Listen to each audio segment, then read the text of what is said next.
yet delightfully mild to please the entire family.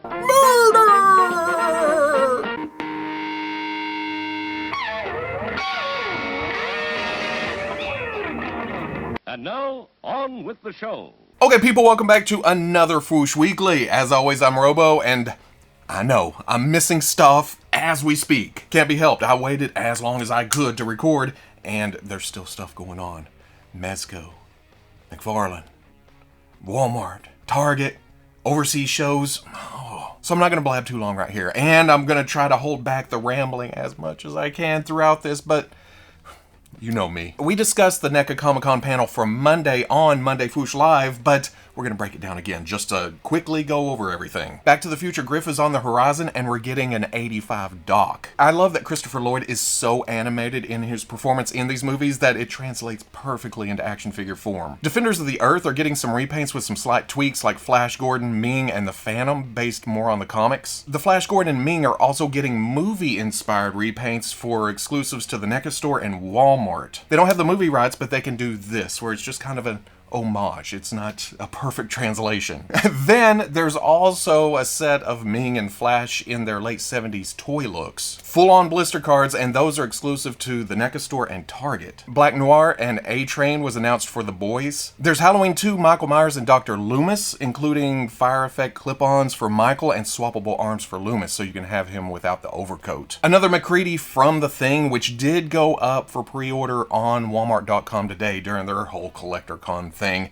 and there were hints that there's going to be more Thing figures in the future. We had seen a tease of what seemed to be a colorized version of the Universal Monsters Mummy, but during this panel, they showed a better look at the figure itself, but in black and white. Does that confirm that we'll get both versions of the Mummy?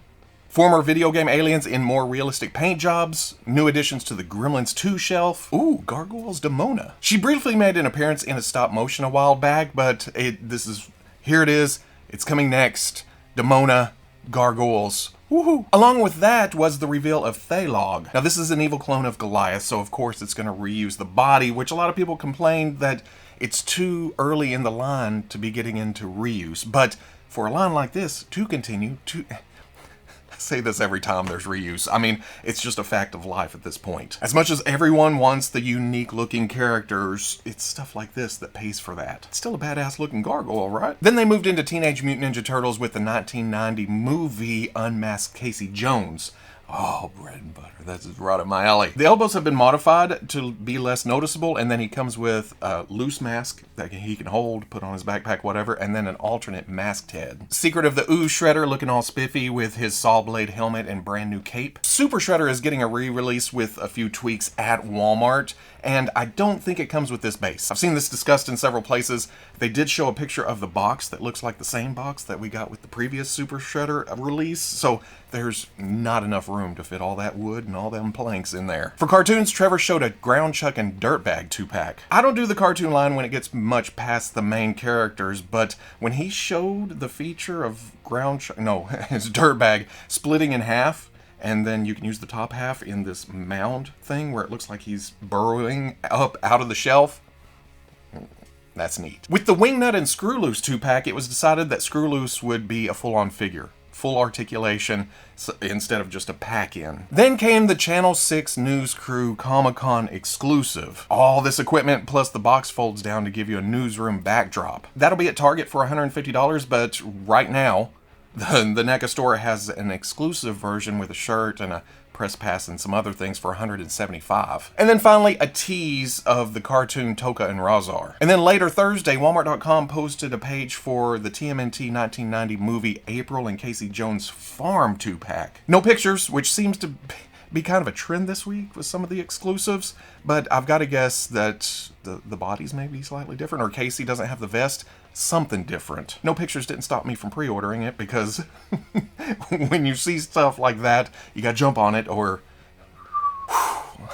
I haven't even started, I'm already tired. MezcoCon is going on as we speak. In fact, I've got it pulled up right here just in case something happens while I'm recording. But if I miss it, we'll come back around next week. There's always next week. But to kick off the celebration was the High Roller box set. Now this is pretty standard when it comes to a con exclusive type release. They throw in all kinds of extra stuff, gets the price pushed up a bit, makes it feel a little bit more extravagant, I guess. And since there's a casino theme, there's playing cards and poker chip and stickers, which doesn't really have anything to do with a casino, but it does give us a look at characters that may show up in the Rumble Society in the future. Pink Skull's Chaos Club fills that 5-point slot, but this is whoosh, baby.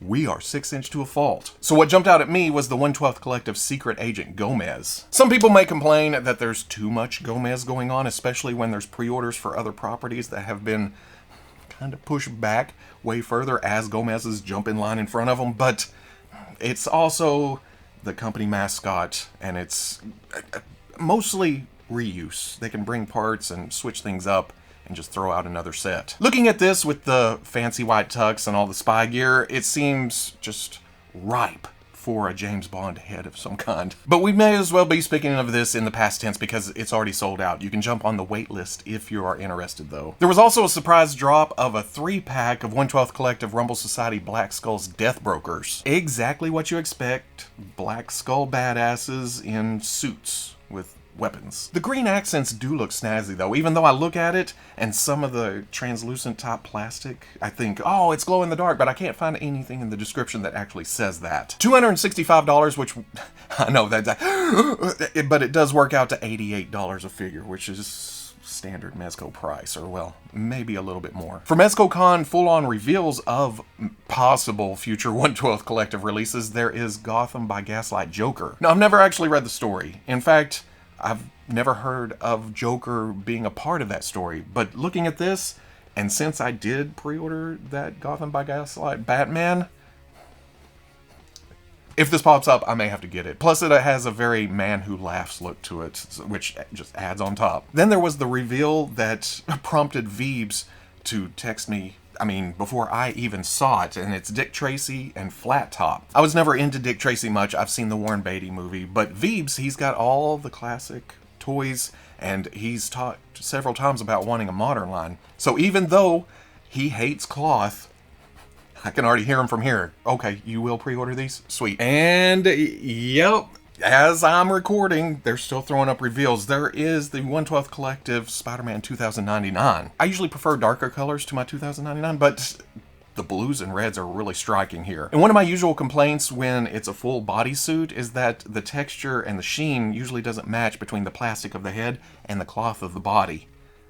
That doesn't seem to be the case here. And then just now, as I was about to move on, there's also the 1/12 Collective G.I.Joe Firefly. Very classic feeling, the darker colors, the Mezco look, cloth over a body.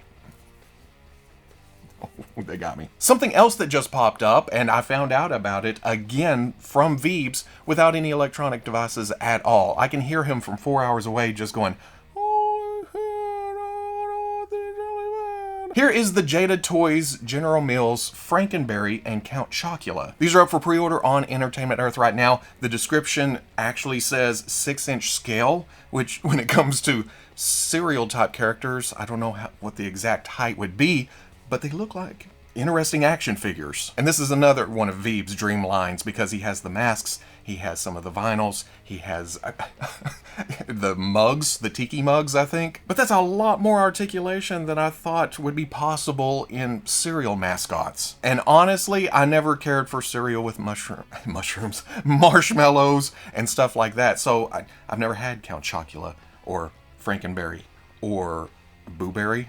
What is the other one? Fruit Brute. Was there a wolf too? Or is that the wolf? See, I don't know. But interesting action figures get me involved. Plus, couldn't they just join my food crew that I've got going?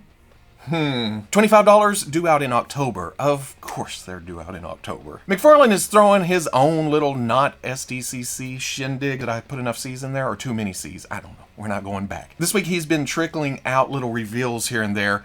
And then I think tonight they're holding some kind of panel, which I'm guessing is going to be a lot of reveals. But as far as trickling goes, there's the DC Multiverse Reverse Flash, and as much as I wasn't interested in this when it was just the Flash, but you throw some yellow on it, some red accents, that head is amazing looking.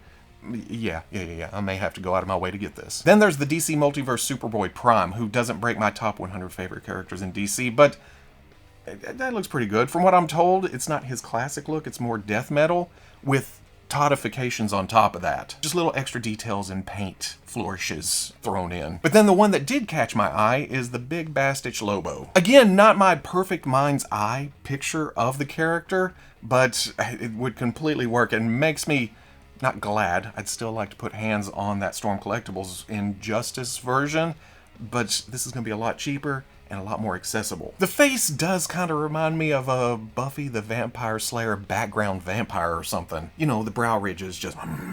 Which segues, if I say so myself, beautifully into Sarah Michelle Gellar debuting the first look of the Mattel Masters of the Universe Masterverse Revelation Tila. Oh man, Toy Company's still getting all crazy with the length of their titles. Say what you will about Revelation, and I haven't watched it yet, but when it comes to the action figure line, I ended up liking it a lot more than I thought I would. And then the back of the package is kind of our first look at Man-at-Arms, Beastman, and Spikor, who is a crazy choice, but hey, the bigger, the crazier, the wackier, the more I want it. Speaking of Masters of the Universe, the Masterverse Revelation Scareglow went up for order, pre-order, whatever it was. It's a con exclusive on Mattel Creations this week, and it sold out quick. I didn't even get a chance to grab one, but I'm not too worried about it because if leaks are correct, Scareglow will be coming in a future wave of the standard line, probably less fancy. Here's your one chance, don't let me down, Mattel, because I really want this figure. And you're gonna be kicking yourself here in a minute when you realize that I slipped fancy. Here's your one chance, don't let me down.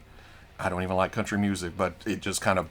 Sticking with Mattel, this week we saw the solicitations for the Jurassic World Amber Collection Jurassic Park 3 Velociraptor and Dr. Alan Grant. I love the new head on this raptor, even though I don't... Well, when people started talking about, yeah, it's from the nightmare scene in Jurassic Park 3 where he says Alan, and it took me a minute to remember that. It's been a while since I've seen that movie. For Dr. Grant, there's two heads. One that looks fairly nice in a younger version, and then what I'm assuming is from Jurassic World 3, the upcoming movie, where he's much older. That one doesn't look as good, but it may be because we're so used to seeing him in the original movies. I was hoping the hat could be transferred between the two heads, but they only show it on the older head, so I'm assuming it's glued. The sunglasses seem a little large, but accurate somehow, and I love the addition of the hand with the raptor claw in it, even though it's the dullest raptor claw in existence. I get it sold in the toy aisle, but exclusive to Target. In fact, it's already sold out on Target.com. But if the current pegs of Jurassic Park at Target right now are any indication, it shouldn't be too hard to get these. And these should hit around October somewhere.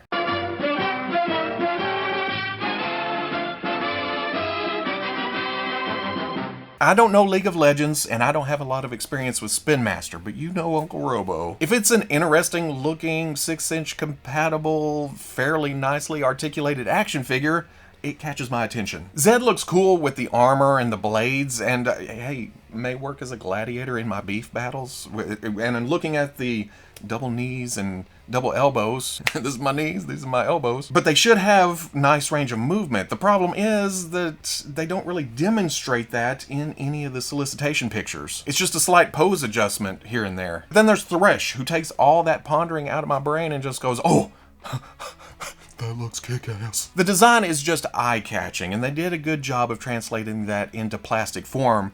On top of their use of translucent plastics and a dry brush top paint, it just sets it off. Maybe he can haunt my Marvel Legends display, or maybe he can be a rogue Green Lantern demon. Or maybe you're about to reach for your keyboard to tell me how wrong I am. Hello, this is the Whoosh. My name's Robo. I don't know stuff. Nice to meet you. You must be new here. Curiosity is going to get the better of me here, especially at $20 a pop. I mean, that's just, okay.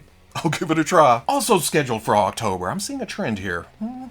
The Hong Kong Animation and Game Festival is going on right now, so that means so many import figures to pour over. Kaiyodo is showing off their amazing Yamaguchi My Hero Academia Todoroki, who they announced a while back, but seeing it in prototype form now,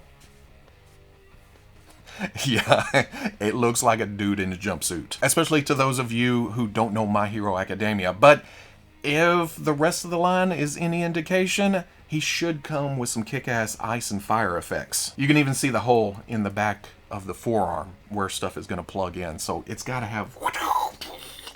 And I think the placard says it comes out later this year. And for those of you asking if I'm ever going to review that amazing Yamaguchi Bakugo, it keeps getting pushed back. Maybe eventually I'll get to it. Plus, I've read a lot of comments about the grenade gauntlets just falling off, so it has me kind of gun shy. Storm Collectibles is also in attendance and have some show exclusives, which are basically the same 2021 event exclusives we talked about 2 weeks ago, just in different colors. This round, the Golden Axe Death Adder Jr. is in blue, the Skeletons are in gold, and Darkstalker's Dimitri is in dark gray. And we've already done it once this episode, but I always preach about the understanding of reuse and everything. But whoo, some of these are seeing their 4th repaint, which again, it isn't a bad thing. I mean, even more so, it's based on video games where there is color swaps, so it's appropriate, but seems like it's coming way quick. Silver lining though, they are on display with a couple of prototypes with a female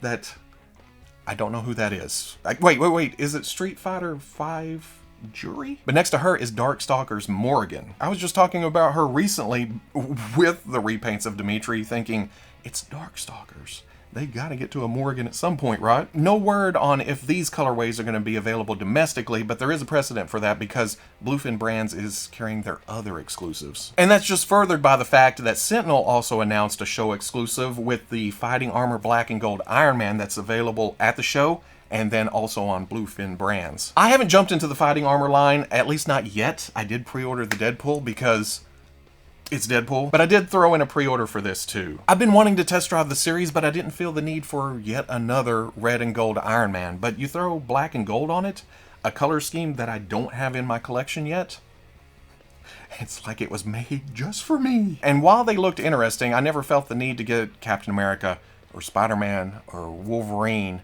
But if you're a fan of Marvel characters encased in armor, they have some previews of some upcoming figures too. Well, War Machine, it doesn't really stray from his actual design, does it? I mean, he's an Iron Man with some unique flourishes on it. But like the other figures, Black Panther kind of skews away from his traditional look. It's got the ears, it's got the necklace, it has some Black Panther type things, but it's basically just an Iron Man armor. And I think that's even more apparent when it comes to Loki and Thor. They have their headdresses, with Thor with the wings, Loki with the horns, they have their weapons, but other than that, especially Loki, it looks like he just threw on an Iron Man armor, said, I do like how Thor has, I'm going to call them exhaust ports, but they could be several arc reactors because Thor's stronger than the armor, or could be stronger than the armor. But I like how they're set up like his traditional discs on his costume. But they're also all grayscale, so it's easy to say, oh, it's just an Iron Man armor, because I automatically picture it in gold and red. I want to see the Loki arm, gold and green, Thor in the blues and reds, Black Panther, oh, that may actually push me into getting the Black Panther. No release dates on these, but the figures that are already out came out kind of fast and furious after they were announced, so I'm expecting the same here. But that's not all from Sentinel. They're also displaying the SV Action Into the Spider-Verse Penny Parker and Spider. This should nicely complement the Miles Morales that is already out, along with the Peter B / Peter Parker Spider-Man that they have solicited at the moment. But looking at it, I think, is Penny a statue? Spider seems to have full articulation scheme. I don't know if this is a standard Sentinel thing or if she's going to eventually end up with articulation. Guess we'll just have to wait and see. Back in January, Flame Toys announced 1/12 scale model kits for their G.I.Joe Snake Eyes and Storm Shadow. Classic design inspired, but with a modern aesthetic on top of it, but in grayscale. Like we were just talking about with the fighting armor figures, it's hard to get a sense of them. Well, now, at this Hong Kong show, they're showing painted versions. Or, hopefully, the colors that the plastic is molded in. I'm in. I mean, I was in, because they're model kits. Those are always fun to build, and it's nice to get an inside look at all the workings. But it's also Snake Eyes and Storm Shadow. We've gotten a few Snake Eyes so far, but we don't have a 1/12 scale Storm Shadow in that just basic design. I mean, there's no release date here, so Hasbro may beat them to the punch, and maybe that's the point of this being a slow burn. January to now, seeing this, and then who knows when we'll see the solicitations. There's also a pair of motorcycles, specifically for Storm Shadow and Snake Eyes, and looking at the placards, they seem to be separate releases. But I'm ready. I want to slap a pre-order down on these. I want to get these in hand. I want to do some building. And I want to find out more about that Arashikage Awe Striker. That model kit, 1/12 scale. Can I have that right now? Speaking of model kits, and it's always a great weekly when I get to talk about model kits from 2 different companies. But here are updated pictures of the recently released Bandai Star Wars Mandalorian model kits. There's 2 versions, one with the armor kind of in a white, and then the other one is it vac metal? It's got the silver coating on the Beskar. But keep in mind, these are also professionally painted on top. This is not what the actual models look like, which I've always felt is kind of a false advertising in the most innocent of ways. I can't really be mad about it because I want my figures to look like that. But at the same time, they're model kits. They're meant to be painted. The Darksaber looks fantastic. I'm guessing it's a black plastic core and then 2 pieces sandwiched on top that you have to put together. But this also may be the first Mandalorian that we get the spear. I paid for both of these this week. They haven't actually shipped from Amazon Japan, but I'm looking forward to it. I'm ready. It's been a while since I've built a model kit.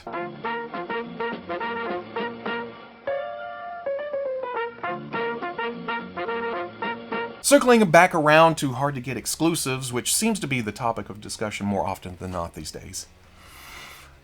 Anyway, Hasbro announced 3 Star Wars Black Series figures for Walmart's CollectorCon, all based on the 2D Clone Wars shorts that came before the actual Clone Wars series, but they didn't give us any pictures of the figures themselves. No prototypes, no digital renders, just, hey, they're going to be based on this. It being Black Series, we know it's not going to be based on these. They're going to reuse parts from previous Black Series figures. Their whole thing is to bring the cartoon looks into the realistic world, just like we saw with the Clone Wars Anakin and Obi-Wan at Target. There's an ARC Trooper, which is listed as an ARC Trooper, but people are saying that the red is the ARC Trooper Captain, and the file name of the picture on StarWars.com is ARC Trooper Commander. So what are we getting? I'm guessing General Grievous is going to be the figure we already have, just painted in bright white. And then Mace Windu may be another Anakin and Obi-Wan situation. Reuse of a couple of parts, but then you got to have that armor. Or maybe it'll reuse parts of the Anakin and Obi-Wan. I don't know. Nobody knows. And on top of that, Mace sold out before I could get him pre-ordered. And yes, I pre-ordered the ARC Trooper and Grievous sight unseen, even though I'm bitching and moaning about pre-orders sight unseen. Hasbro shouldn't do that. But it's not going to stop me from trying to get those figures. But thankfully, at the same time, they announced the next round of carbonized figures. Yay! Again, for the 3rd time this episode, reuse is the name of the game sometimes, especially in a line that has a lot of unique, realistic type characters. How do you reuse something that can't be reused for other characters? You throw them on different cards, and you put repaints on top of them. And they're kind of neat when they're appropriate, like the movie poster Vader with the blue sheen on top of them, or the Sith Trooper, or the Silver Trooper. It works out there. But when it's mostly cloth, like the Scout Trooper, and the sheen makes metallic on top of something that shouldn't be metallic, I actually passed. Although I will say the dirt effect is probably the nicest out of any of the Scout Troopers we've gotten, so there's that. And I guess the sheen works for the Heavy Mandalorian, or Paz Vizsla, as they actually put on the package this time around. If you missed out on him previously, here's another chance at that. He's just a little bit more shiny. But again, I talk all this shit, and I ended up pre-ordering the carbonized Scarif Trooper, or Shore Trooper, or whatever. The pea green, for some reason, just, oh, it looks different enough. I should probably have that in my collection. For no reason. Oh my God. Somebody take my wallet away from me. Also for Walmart's CollectorCon, there is the Transformers R.E.D. Optimus Primal and reformatted Megatron. I wanted to like this line a lot more than I do, but the changing detail work on some of the characters who should fit together, who don't in my mind, plus the scale issues, I've just drifted away from it. On top of that, I've never seen Beast Wars, never been interested, so Optimus Primal, while he looks cool, that's not for me. What is right up my alley is a unique paint job on a Megatron that we're not likely to get in any of the other lines. So iconic, it's just stuck in your brain. A certain scene just plays out when you look at this, even though I went back and watched it, and this exact grid work on here doesn't actually appear in the movie when it goes It's actually the inner workings, and then it comes back across, and then it's Galvatron. Still, it's nostalgic looking, so I may break down. I'm not going to pre-order it. If it shows up at Walmart at some point, I'll pick it up. I'll leave it to fate. As we all know, last week the Hasbro Marvel team kicked off the Marvel Legends Galactus HasLab project, and it seems to be steadily building. The 14,000 unit goal seems very, very high, but what are we at right now? It's about 8,600 right now, so I have confidence that it's going to be backed. But to help things along, earlier in the week we found out that the first stretch goal will be a 6-inch action figure. And then that was followed by a picture with silhouettes of Silver Surfer and Frankie Ray Nova. Surfer is okay. And in my brain, I think most of the hardcore collectors who are backing Galactus should already have Silver Surfer. So they're going to, if they is Silver Surfer, they're going to have to do something unique and different. Vac metal, super shiny, or transparent, see-through, Starfield, something. I spruced it up a little bit. But at the same time, it's jelly and peanut butter. It's Galactus and Silver Surfer. They go together. Nova, though, that's the one I'm interested in, because is she going to be shiny gold with some flame effects for the hair and whatever? I don't know. I'm just picturing it in my head.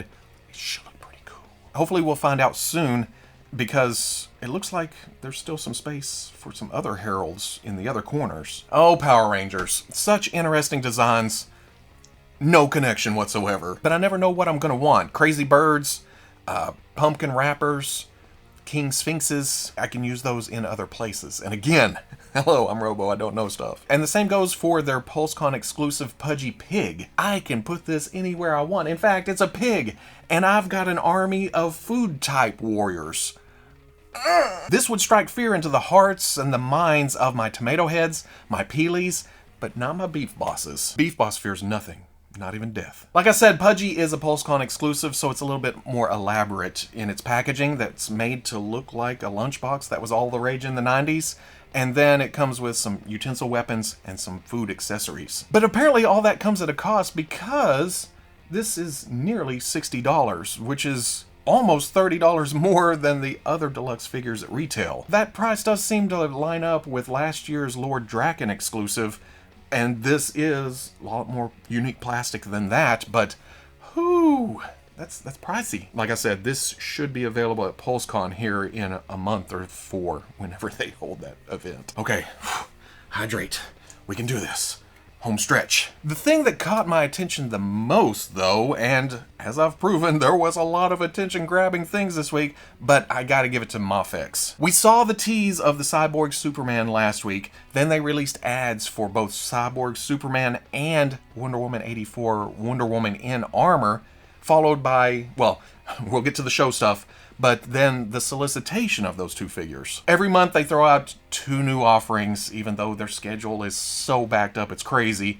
And this month, they're both DC figures, which is kind of weird. Like I said, Wonder Woman is in her gold armor, and I love the sheen here. I haven't seen the movie, and I don't know how much she actually uses it there, but I like the look. And I've seen it on a lot of magazine covers and everything, and it looks fairly accurate. I've been passing on a lot of the DCU stuff, but comparing it to the SH Figuarts, the likeness is better, the overall feel, the look, proportions, I don't know. MAFEX may win this out again. And for a split second I thought, how did they make those wings go down and then spread way out? But it is an alternate piece with the spread out wings, but that also adds to the cost. It's $108. Whereas Cyborg Superman is about $83. But just look at this thing. The poses, the look, the colors, how they all work together.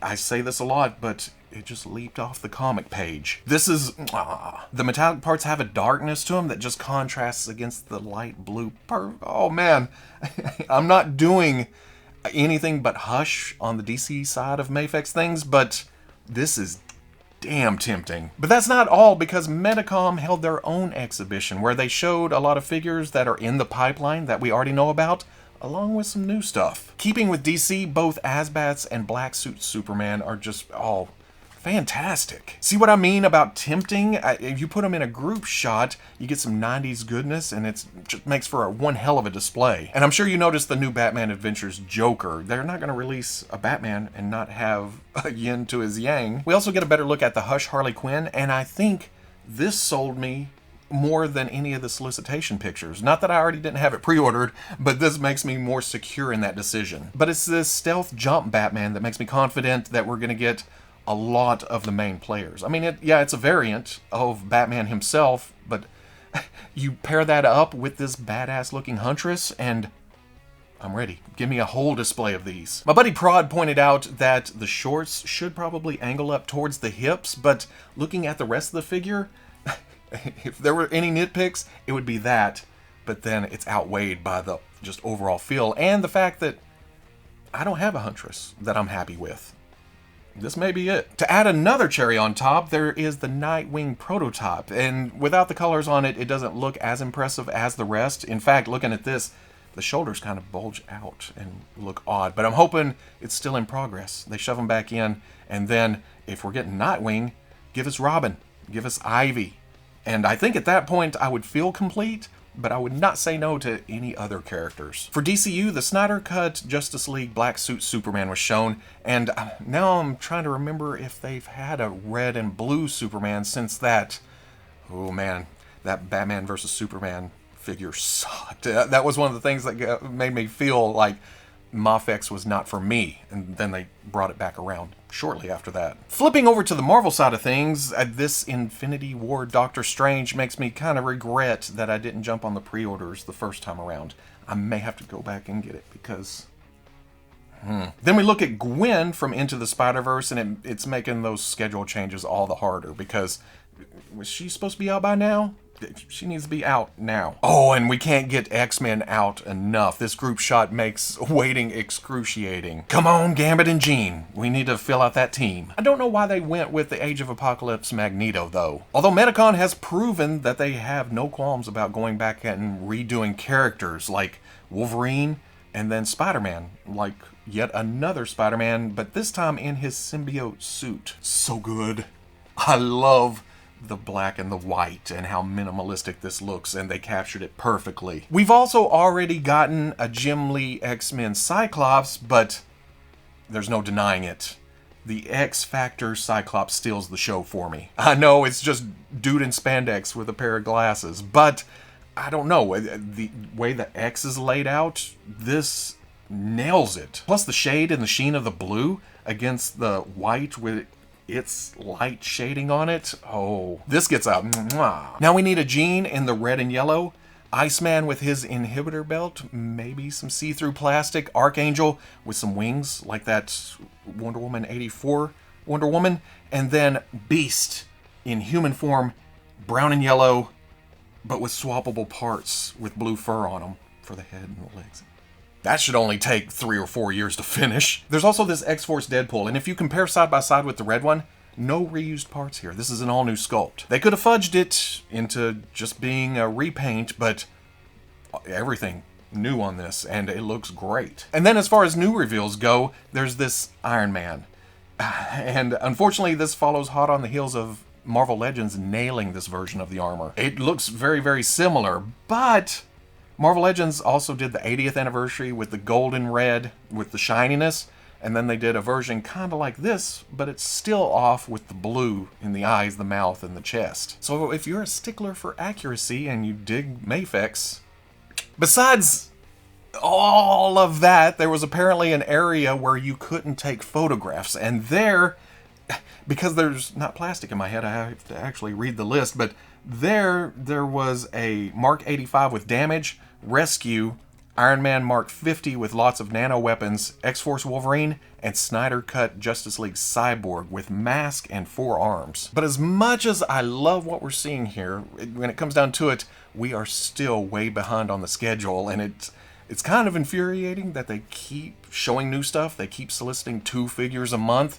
with some figures, like The Mandalorian, being so far behind. And I've been waiting for this for a long, long time. And I think I've said it several times before. They just need to stop, lean back a little bit, breathe, get some releases out there, then kick back into it. And then give me that X-Factor Cyclops first, because that's the best one, right? You all agree. Everyone agrees with me. And that's it for this week. I'm not even gonna lie, that's not it. I could probably click refresh right now and see something that I should be talking about, but we're not. We're gonna wait till next week. Monday Foosh Live the next weekly. If you're interested in seeing any of these pictures up close without me all